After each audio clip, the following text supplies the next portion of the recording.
ফাহাম আব্দুল সালামের কাছে একটা চট করে একটা প্রশ্ন, কারণ অনেক দর্শক একসাথে এই প্রশ্ন করতেছেন, সেই জন্য আমি একটু আপনার কাছে জানতে চাইবো যে আপনি কি মনে করেন জনাব ফাহাম আব্দুল সালাম, জনাব তারেক রহমানের এই মুহূর্তে দেশে ফেরা উচিত, দেশে ফিরে আইনের কাঠামোর মধ্যেই থেকেই তার মামলাগুলি মোকাবেলা করা উচিত, নাকি আপনি মনে করেন যে এখন যে অবস্থা আছে সেই অবস্থায় ঠিক আছে? আসসালামু আলাইকুম প্রিয় দর্শক, সমসাময়িক রাজনৈতিক বিষয় নিয়ে আরও একটি ভিডিও নিয়ে হাজির হলাম আমি মিজান রহমান। আজকের ভিডিওর বিষয় বিএনপির ভারপ্রাপ্ত চেয়ারম্যান তারেক রহমান এবং শেখ হাসিনা সরকারের পতনের পরে অর্থাৎ 5 আগস্টের পরে তারেক রহমান এখন পর্যন্ত আজকে এই যে অন্তর্বর্তীকালীন সরকারের 100তম দিন পূর্ণ হলো, ডক্টর ইউনূসের নেতৃত্বাধীন সরকারের 100তম দিনে পূর্ণ হলো এবং এই সময়ে বিএনপি সর্বাধিক জনপ্রিয় দল বর্তমানে বাংলাদেশের, সেই দলের শীর্ষ নেতৃত্ব জনাব তারেক রহমান ভারপ্রাপ্ত চেয়ারম্যান, তিনি কেন এতদিনও দেশে আসলেন না, এটি নিয়েই জল্পনা কল্পনা। আজকের এই ভিডিওতে আমি আপনাদেরকে পরিষ্কার করে দেব যে তারেক রহমান কেন দেশে আসছে না। এখন তো তার বেশিরভাগ মামলাই কিন্তু উঠে যাচ্ছে বা তার বিরুদ্ধে অ্যাকশান নেওয়া বা আইনগত যে দিকটা সেটি মোকাবেলা করার জন্য সে কিন্তু সশরীরে এসে হাজির হয়ে সব কিছু কিন্তু তার উপরে যে মামলাগুলো রয়েছে সেগুলো কিন্তু সে লড়তে পারে এবং একটি কাঙ্ক্ষিত সমাধানে পৌঁছতে পারে। কিন্তু তারপরেও কেন সে দেশে আসছে না সেই বিষয়টি নিয়েই জল্পনা করব, যে তাদের চেয়ারম্যান, ভারপ্রাপ্ত চেয়ারম্যান কেন দেশে আসছে না সেই বিষয়টি আজকে পরিষ্কার হয়ে যাবে। এই ভিডিওতে পরিষ্কার করার চেষ্টা করব। নানা জনের নানা মত এই বিষয়ে থাকলেও আজকের যে মতটি সেটি সর্বাধিক গ্রহণযোগ্য মত এবং এমন একটি মতামতই আপনাদের সামনে আজকে তুলে ধরব। সেই মতামতটি দিয়েছেন এই বর্তমানের সবচেয়ে সর্বাধিক জনপ্রিয় একজন ইনফ্লুয়েন্সার বলা যায়, ফাহাম আব্দুল সালাম। আপনারা ইতিমধ্যে যারা তার ভিডিও দেখেছেন বা তার কথাবার্তা শুনেছেন তাকে কিন্তু চেনেন। তিনি একজন বর্তমান বাংলাদেশের একজন প্রপার ইন্টেলেকচুয়াল বুদ্ধিজীবী বলা গেলে, বা তার যে ডিসকোর্স একটি বিষয়কে নানাভাবে দেখার যে তার ক্ষমতা, এই ফাহাম আব্দুল সালামের আশেপাশে আমি অন্তত আমার বিচারে, সাংবাদিকতা বলেন, লেখক বুদ্ধিজীবী বলেন, এই ধরনের মানে এত ডাইভার্সিফিকেশান বা ডাইভার্সিটি রয়েছে ভাবনা চিন্তাতে, এমন লোক বাংলাদেশের বর্তমান প্রেক্ষাপটে কমই রয়েছে। ফাহাম আব্দুল সালাম এই জনাব তারেক রহমানের বিষয়ে, তার যে দেশে না ফেরার বিষয়ে একটি মতামত তিনি দিয়েছেন। আপনারা হয়তো অনেকেই জানেন, বা আর যারা জানেন না তাদের জন্য এই ভিডিও। তো ফাহাম আব্দুল সালাম কী বলেছে এই বিষয়ে, সেই বিষয়টি তুলে ধরার চেষ্টা করছি এবং আপনারা শুনুন যে ফাহাম আব্দুল সালাম আসলে কি বলেছে এবং এই কথাটি কতটুকু গুরুত্বপূর্ণ বা কতটুকু তাৎপর্যপূর্ণ, এবং এই বিষয়টিতে কোনো দ্বিমত থাকলেও আপনারা জানাতে পারেন। তো এই বিষয়ে এই অংশে আপনারা তার মতামতটি শুনুন। ফাহাম আব্দুল সালামের কাছে একটা চট করে একটা প্রশ্ন, কারণ অনেক দর্শক একসাথে এই প্রশ্ন করতেছেন, সেই জন্য আমি একটু আপনার কাছে জানতে চাইবো যে আপনি কি মনে করেন জনাব ফাহাম আব্দুল সালাম, জনাব তারেক রহমানের এই মুহূর্তে দেশে ফেরা উচিত, দেশে ফিরে আইনের কাঠামোর মধ্যেই থেকেই তার মামলাগুলি মোকাবেলা করা উচিত, নাকি আপনি মনে করেন যে এখন যে অবস্থা আছে সেই অবস্থায় ঠিক আছে? আমি মনে করি এখন যে অবস্থা আপনি ঠিক আছে।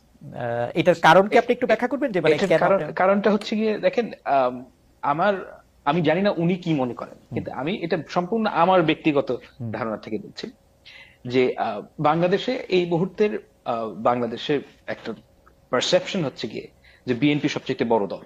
সত্য কি মিথ্যা আমি জানি না, কিন্তু এটা ওয়াইডলি অ্যাকসেপ্টেড। না, ওনার ব্যাপক জনপ্রিয়তা আছে বাংলাদেশের বিএনপির নেতাকর্মীদের মাঝে।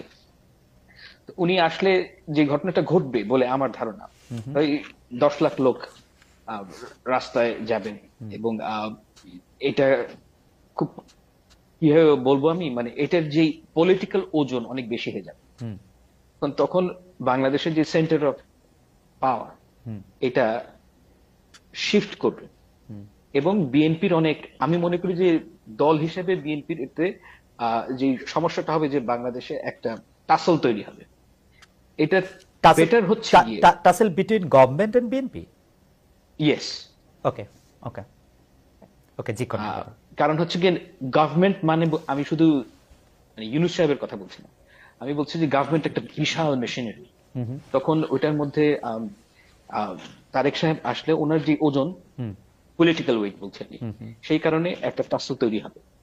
এটা অ্যাভয়েড করাটাই ভালো আমার কাছে মনে হয়, কারণ বাংলাদেশ এখন যেই পর্যায়ে দিয়ে যাচ্ছে আর একটু সময় নেওয়া উচিত এবং ওনার ইলেকশনের আগেই আসা উচিত। না জনাব সালাম, একটু বোঝার জন্য যে টাসেলটা তৈরি হবে এবং যে মানে ভর কেন্দ্রের যে পরিবর্তন, সে কিন্তু সেই ভর কেন্দ্রের পরিবর্তন তো অবশ্যই মানে মানে জনাব তারেক রহমানের পক্ষেই যাবে, তাই না? উনি একটা পলিটিক্যাল পার্টির একটা বড়, তো এইটা তো পৃথিবীর সবাই চায়। জনাব তারেক রহমান এটা কেন চাইতেছে না? মানে ইউনূস সাহেবের চেয়ে উনি গুরুত্বপূর্ণ হয়ে উঠবেন, এর চেয়ে মজার কি আছে?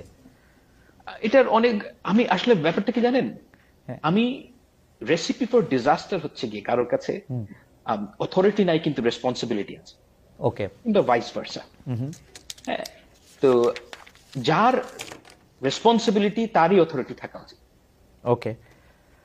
ওকে। এখন এই মুহূর্তে তারেক সাহেব যখন আসবেন ক্ষমতায়, আমি বলছি মানে বাংলাদেশে যখন আসবেন, তখন যেই ঘটনাটা ঘটবে যে সবাই তার দিকে তাকিয়ে থাকবে, বুঝতে পারছি। এবং এই কারণে একটা জন আকাঙ্ক্ষা, মানে গভর্নমেন্ট এবং বিএনপির মধ্যে একটা টাসল তৈরি হবে। এটা ছাত্রদের জন্য ভালো না।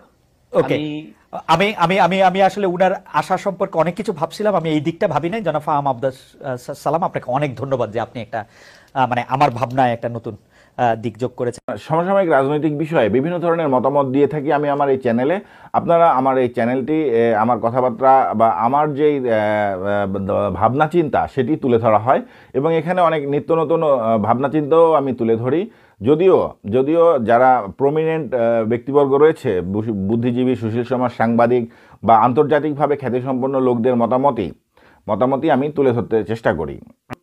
বিএনপির ভারপ্রাপ্ত চেয়ারম্যান তারেক রহমানের দেশে না আসার বিষয়ে ফাহাম আব্দুস সালামের এই বক্তব্যের সঙ্গে আপনারা কি একমত বা দ্বিমত, সেই বিষয়টি আমাকে কমেন্টসে জানান। এছাড়া আরেকটি বিষয়, যে তারেক রহমানের যে দেশে আসা এবং তার জনপ্রিয়তা, সেই বিষয়ে কিন্তু যারা গতানুগতিক বা পপুলিস্ট ইনফ্লুয়েন্সার রয়েছে, পিনাকি ভট্টাচার্য, ইলিয়াস হোসেন, ডক্টর কনক সারোয়ার, যারা দেশের বাইরে থেকে এর আগের সরকার শেখ হাসিনা সরকারের বিরুদ্ধে জনমত গঠনে সাহায্য করেছে, এটি আসলে স্বীকার করতে হয়। তারা কিন্তু বাংলাদেশের বিভিন্ন রাজনৈতিক দল নিয়ে জনমত জরিপ করেছে।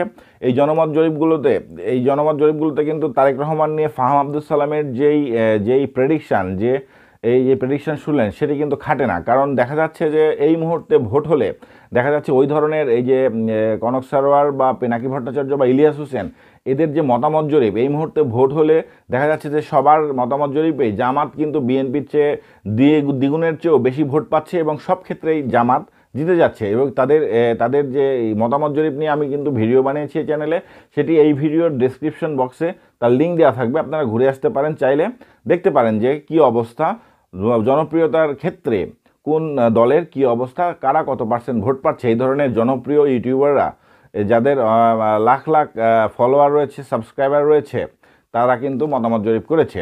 তো তাদের ভিডিও আপনারা দেখতে পারেন। এই পর্যন্তই আজকে রাখছি। তো আপনারা ভালো থাকবেন, সুস্থ থাকবেন, সুন্দর একটি বাংলাদেশ বিনির্মাণে সহযোগী বা অংশীজন হিসেবে ভূমিকা রাখবেন। আসসালামু আলাইকুম।